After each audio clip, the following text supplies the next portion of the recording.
Finance for kids. Budgeting children are good imitators. If a parent wants to teach financial literacy for kids, parents should start from themselves. Give examples about financial habits. Begin with simple things. This post can be used as a reference for budgeting for kids age 8+. 1. Pay fixed salary to kids. Many adults earn fixed income from their salary. Naturally, adults made a budget for expenses not to exceed the salary. Parents can do the same behavior for kids. Introduce an allowance system so children could learn to live within a budget. Instead of giving money piece by piece, every time the kid asks, give them a salary. Pay their allowance in bulk and told them that the bulk amount is all the money they would get for a certain time, and that it was up to them to manage it. Be a responsible parent though, by giving them advice on how to manage their allowance, but don't decide for them.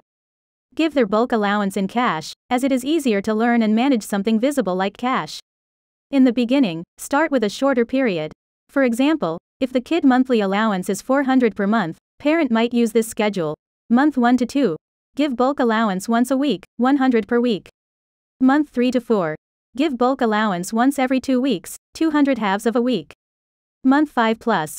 Give bulk allowance once month, $400 per month. So the kid got 2 months to be accustomed with the bulk allowance pattern, before continuing to the next level. 2. Budgeting. Give the kid 3 transparent, empty jars. Label them as saving, spending, and giving. The giving jar is optional. Some religions or culture, or just family habits, might set aside a portion of income to those in need. In such a case, a giving jar can be used. Those jars are the budget posts, where kids can only take money from a certain jar to be spent. Use a transparent jar, as kids need to see how much money is left, or exists. All 3 jars need to be treated differently. When receiving the bulk allowance, ask the kid to put a portion into the saving jar first. This is to build the money habit. Pay yourself first, and not spend all the money the kid has at once. Tell kids that this saving jar is not allowed to be used, unless he really needs it. For example, if the kid wants a toy, ask him to save a portion of his allowance to the saving jar every time he receives an allowance, and purchase the toy later when the saving jar has enough money. Give him an understanding that the saving jar is used to accumulate money to be used later. I suggest at least 20% goes to the saving jar. If you use the giving jar, ask the kid to put a portion into the giving jar.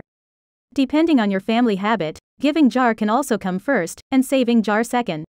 Tell the kid that the giving jar is not for him. He will not receive anything tangible by putting money in the giving jar, but he will help other people who need it. So he must give the money sincerely. Last is the spending jar.